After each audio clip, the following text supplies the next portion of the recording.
Ó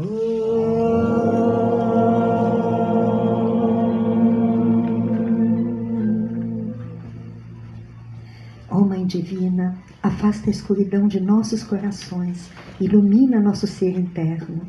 Dá-nos um claro intelecto, onde tua imagem possa sempre se refletir.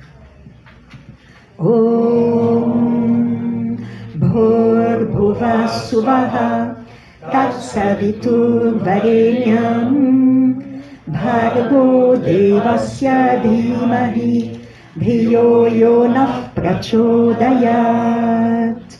Om Bhur-bhuvah Suvah Tatsavitur-varenyam Bhargo Devasya Dhimahi Dhiyo Yonah Prachodayat.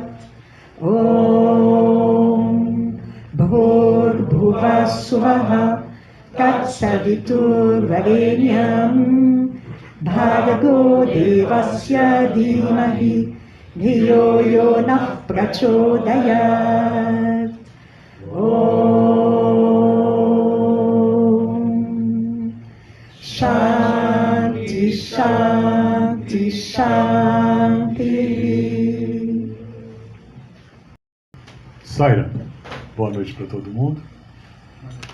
Vou entregar essa atividade aí aos pés de lótus de Swami, que ele nos inspire e conduza tudo de acordo com a sua vontade.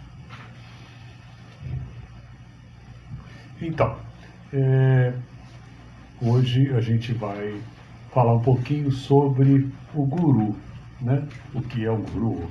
Qual é a necessidade de um mestre, de um guru? Né? Um dirigente da organização SAI, recentemente ele fez uma palestra e isso está no YouTube. Ele disse uma coisa muito interessante, né? Qual é a necessidade de um guru, né? De um mestre espiritual? Se você vai aprender a nadar, você precisa de um instrutor de natação. Se você vai aprender a dirigir, você precisa de um instrutor de direção. Né? Quer aprender qualquer coisa, você precisa de alguém que já saiba e que te ensine. Então o guru, ele desempenha exatamente esse papel. E o que ele ensina? Ele ensina como transcender esse mundo material que a gente vive e descobrir a nossa verdadeira natureza espiritual. Para começar, a gente, se você quer aprender a nadar, é porque você gosta de natação. Se você quer aprender a dirigir, é porque você gosta ou tem necessidade de dirigir, precisa ter uma carteira para dirigir um carro, né? Então, se você gosta da vida espiritual, se você se sente atraído por ela, você precisa de um guru. Simples assim. A motivação é a primeira coisa, é importante. E tem uma máxima espiritual, esotérica, muito conhecida, que quando o discípulo está pronto, o mestre aparece. Né? O professor, ele se revela para o aluno quando o aluno já pode ser chamado de aluno. Ou seja, ele vai ser um discípulo daquele mestre. A Baba trouxe uma abordagem muito interessante em relação a isso, porque ele disse assim, hoje em dia é muito difícil você achar um bom guru, um guru que realmente tenha credenciais para te levar a transcender a vida material e encontrar a espiritualidade. Coisa que todos nós estamos fazendo. Esse é um aspecto muito importante que ele destacou. Todos estamos nesse caminho. É a liberação, a liberação dessas amarras que nos prendem a essa personalidade, a esse mundo e as suas convenções, os seus gostos e aversões. Tudo isso é temporário e será descartado em algum momento, em prol de uma vida plena, como individualidade ou não, isso está além da nossa capacidade de dizer que é ou não é, mas a liberação, a felicidade absoluta, o ser, a consciência, a bem-aventurança que a gente é em essência, vai se tornar patente, vai se tornar a nossa realidade em algum momento. Então, é parte da moksha, que é a descrição desse estado, a liberação, é direito de todo ser vivo. E o nascimento humano é muito bom para isso. Por quê? Porque no nascimento humano a gente toma consciência da existência de gurus. Não é? E aí, voltando ao Baba, ele diz: nessa era que a gente está vivendo, é muito difícil você encontrar bons gurus. Você vai encontrar pessoas que têm conhecimento, algum conhecimento da espiritualidade, mas que vão acabar comercializando isso, vão acabar oferecendo isso em troca de alguma vantagem, e isso vai poluir o processo. Aí, bom, ele disse assim: bom, nessas condições, como é que você pode encontrar o verdadeiro guru? O verdadeiro guru é Deus, disse ele. Busque a proximidade com Deus e Ele vai te ensinar. Ok. Buscar proximidade com Deus não é necessariamente algo que você vá fazer num ambiente religioso. É importante? É importante. Estarmos todos juntos, como aqui, né? Um satsang. Mas é uma condição individual. Né? Se você cultivar o diálogo com Deus, Ele vai responder. Então, é uma coisa íntima. E é esse guru que Sai Baba recomenda que a gente procure. Né? Para isso, como a gente falou, quando o discípulo está pronto, o mestre aparece. Então, você deve querer. Naquelas... É muito comum entre os devotos de Krishna, por exemplo, né? Se falar que o primeiro degrau da devoção, né? O último degrau é a fusão com Deus. Mas o primeiro degrau é você se interessar por Deus. Aí eu gosto, o professor Hermógenes dizia assim: eu não consigo ficar sem falar de Deus. Não é? Então, gostar de Deus, gostar da ideia de Deus, gostar da sensação de que existe um Deus e que Ele pode me ouvir, enfim, não é? É fundamental. Sem isso, a gente não vai conseguir nenhum contato. Ele vai ficar tentando, não é? Não tem aquela história de Jesus que diz assim: eu estou na porta, batendo, e você só precisa abrir a porta? Eis que estou à porta, não é isso? Estou aqui batendo e você não abre. Então, ele está sempre ali, não é? Ele está sempre esperando que a gente dê um passo para que ele possa dar 100 passos na nossa direção. Então, é desse guru que a gente está falando. Mas tem alguns aspectos da relação entre o guru e o discípulo que a gente poderia abordar, que a gente pode abordar com historinhas. Não é?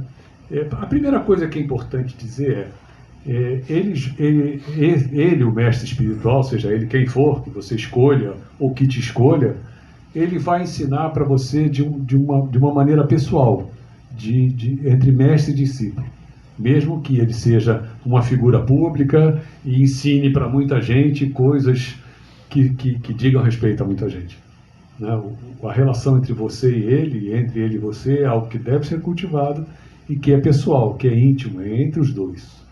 Né? Ninguém participa. Mas a gente tem histórias de situações em que os gurus e seus discípulos interagem. E as lições do guru é que são importantes. Guru, né? Não sei. Perto, me corrija. Guru ou guru? Tanto faz? Tá bom. Às vezes vai sair guru, às vezes vai sair guru. Então, vamos lá. A primeira questão é assim, o papel do discípulo na vida diária.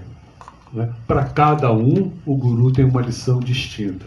Aí tem uma história que eu acho que é verdadeira, porque não é um folclore, né? mas é uma história que realmente ocorreu, que ocorreu com um guru e 2 discípulos. O guru era o Ramakrishna, né? Ramakrishna Paramahamsa, lá século XIX e tal, morando em Calcutá. Ele tinha lá um ashram e tinha entre seus discípulos um muito famoso, que era o Vivekananda. O Vivekananda foi o primeiro indiano que lá na década de 1920 esteve no Ocidente e falou sobre a Sanatana Dharma, que a gente conhece como hinduísmo, né? E encantou. Ele participou de um fórum das religiões. Naquela época nem a ONU existia, né? Mas ele veio para os Estados Unidos e participou, e ele ele monopolizou a palestra, todo mundo só queria ouvir falar as palavras do Vivekananda, e ele trouxe esse conhecimento. Mas ele também passou por um aprendizado, e esse episódio é um episódio em que ele era discípulo e o Ramakrishna o mestre.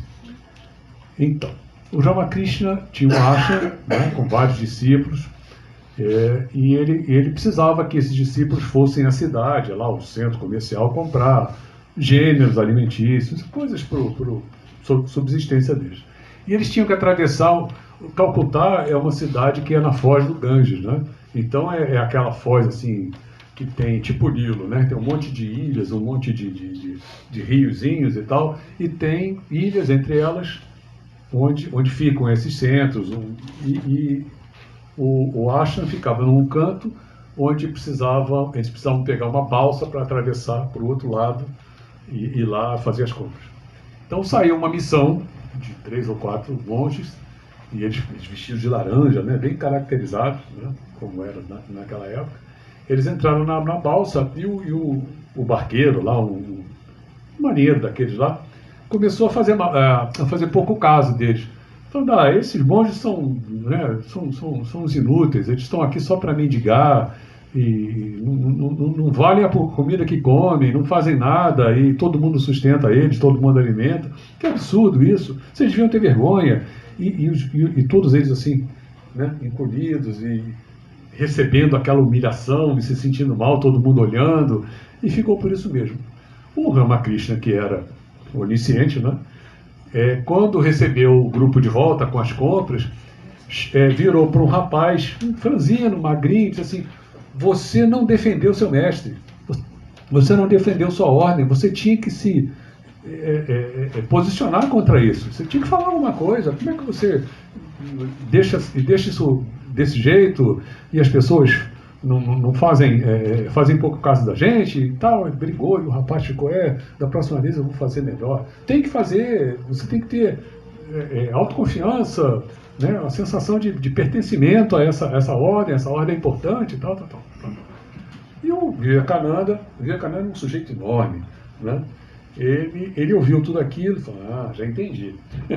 Da próxima vez que eles foram fazer compras, os monges foram recebidos na mesma balsa, e aquele mesmo sujeito começou a fazer pouco caso dos monges. Isso, aquilo outro, vocês são inúteis e tal. O Vivekananda levantou, estapeou o sujeito e brigou com ele, deu uma bronca nele, e o cara ficou ali estatelado. Quando voltaram, o Vivekananda pensou assim: agora o mestre vai reconhecer que a gente fez a defesa da instituição como devia fazer. Não foi nada disso. O Ramakrishna diz assim para ele: como é que você tem coragem de fazer uma coisa dessa com aquele pobre homem? Aí, ele ficou assim, esperando o resto da explicação. Isso depõe contra a nossa ordem, nós somos pacíficos, nós praticamos a não violência. Como é que você bate num sujeito desse jeito? Ele falou: mestre, só outro dia falou com o meu irmão aqui que ele tinha que fazer isso. Não. Ele precisa de autoconfiança. E eu não disse a ele para bater em ninguém, eu só disse a ele para fazer uma defesa oral daquele problema. Você é um monstro. Todo mundo vai ter medo de você. Você tem que aprender exatamente o contrário. Você tem que aprender tolerância, autocontrole, né? Então isso mostra que, mesmo que as frases, as máximas de um mestre, as palavras dele sejam genéricas e todo mundo possa abraçar e seguir, existe um ensinamento específico para cada tipo de pessoa. Cada papel dele. Sai Baba falou que a gente está aqui vivendo uma grande peça teatral. Então nós desempenhamos vários papéis, cada um com as suas limitações e pontos fortes e fracos, enfim, né? Então, para alguns, é necessário controlar a agressividade e a violência e saber impor-se de forma pacífica. Para outros, não. Você precisa vencer a timidez e o medo da agressão física, porque no fundo é uma identificação com o corpo. Eu não quero apanhar, eu não quero levar um soco, né? Isso vai me machucar, vai doer, então eu vou me encolher e vou me proteger. Mas aí, né, se eu usar sempre essa atitude, eu vou perder a oportunidade de aprender como me impor sem necessariamente ferir ou agredir, né? Isso é muito difícil, convenhamos. mas é uma lição. Não é? Então, existe uma lição individual para cada um. Por isso, o Guru precisa falar para cada um de nós. Não é? Esse Guru, ele é muito a nossa consciência. Quando a gente começa a afiar a consciência, quando a gente aceita deixar de lado aquilo que nos é conveniente, não é? A gente toma por consciência aquilo que nos é conveniente. Não, eu vou fazer isso porque é o melhor para mim. Mas é o melhor para quem? Né? É o melhor para o seu corpo? É o melhor para o seu ego? Não é? Para a sua autoestima? Enfim, tá, tudo bem. Desde que não fira o outro, você faz parte do seu papel humano. Mas se você realmente for sincero na sua relação íntima, que ninguém mais precisa saber, com o seu guru interno, você vai conseguir ouvir a voz da consciência e ela vai te guiar. E você vai conseguir colocar em prática as lições. Não é? Esse é um dos aspectos. Para falar sobre esse aspecto, né, tem uma outra historinha. Do... Quem conta é o Sai Baba de X. Eu não sei se ele era o guru ou se ele estava contando sobre o guru dele. Né? Ele tinha um guru chamado Venkusa, ou Venkusa, enfim, que era mestre dele. E ele conta que o discípulo chegou ao guru e disse assim: Guru, eu quero sentir essa ânsia por Deus, pela iluminação, pela liberação, mas outras coisas entram na frente, né? Eu sinto fome, eu sinto necessidade de determinados prazeres, ou então de descanso. Então, os esforços que eu tenho feito de meditar, de fazer penitência, disso, daquilo, aquilo outro, eu me distraio, eles não são suficientes para eu me manter completamente focado em encontrar Deus, em realizar, em me iluminar, enfim. Né? Aí o Guru falou: perfeito, eu tenho a lição perfeita para você. Aí ele pendurou o discípulo, amarrou os pés do discípulo numa árvore, jogou a corda por cima, ele ficou de cabeça para baixo, e o Guru lentamente abaixou o discípulo até que ele entrou num laguinho lá que tinha inteiramente, só os pés para fora. E ele se debateu, e o Guru deixou ele lá. Aí ele procurou, já sei, ele pensando, o Guru está me ensinando autocontrole. Né?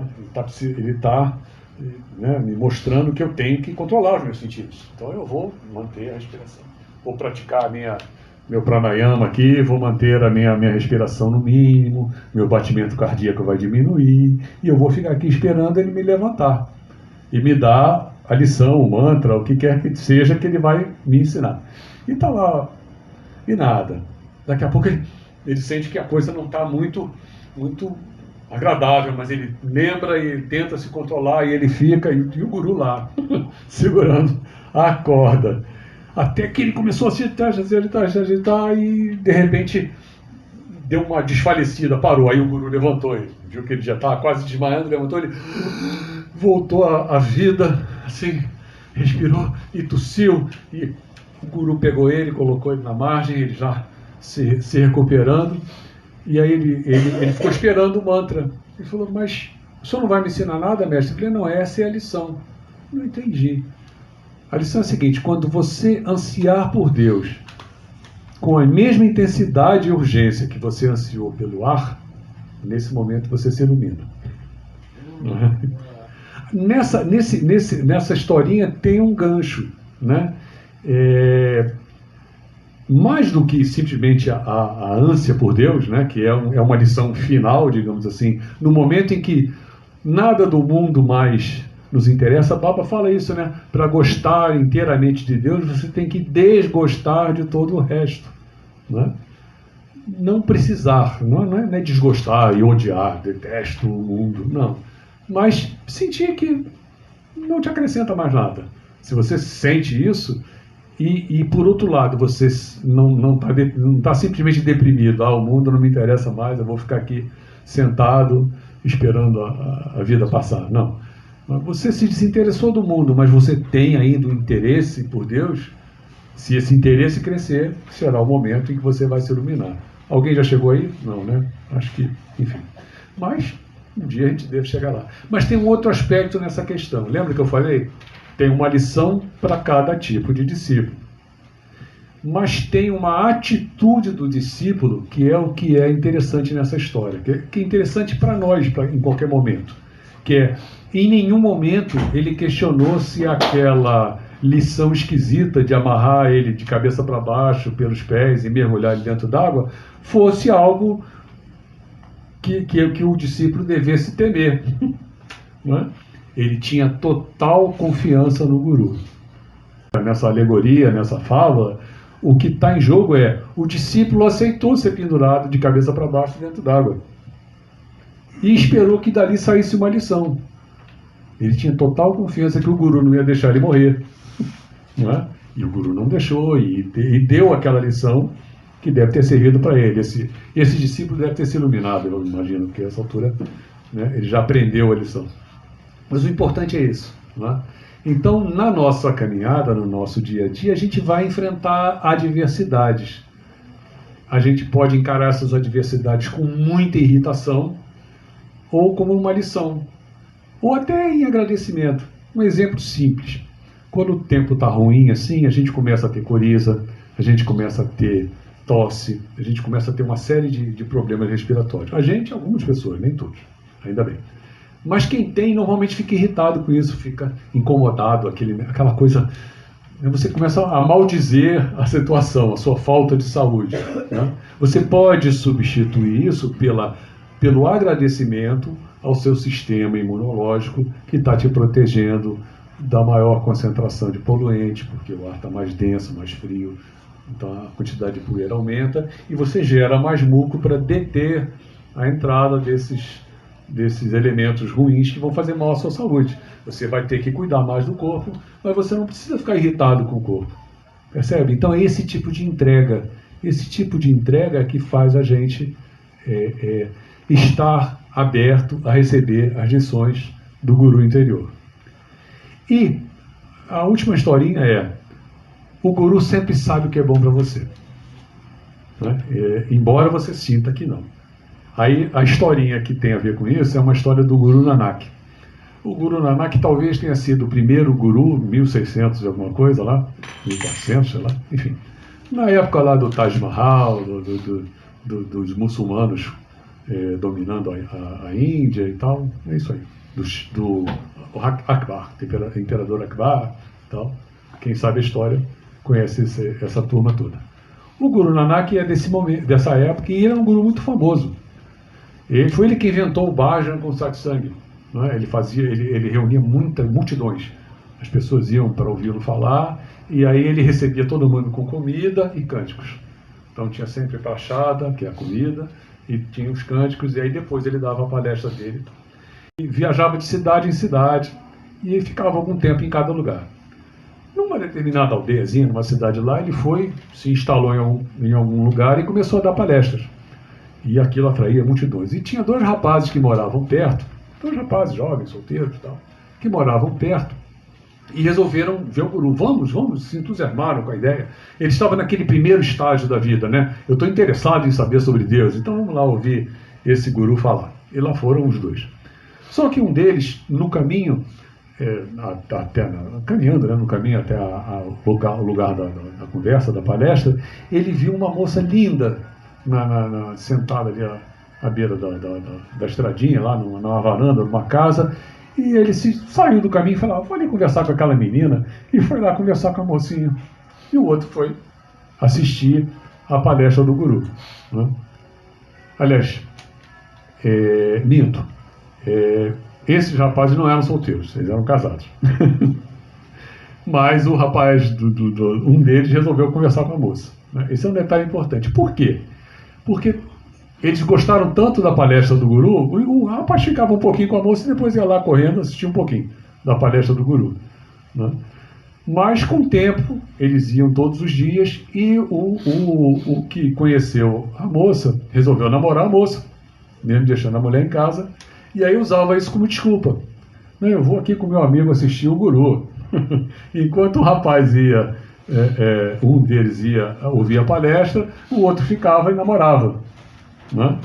E aquele que ia todo dia assistir a palestra ficava incomodado.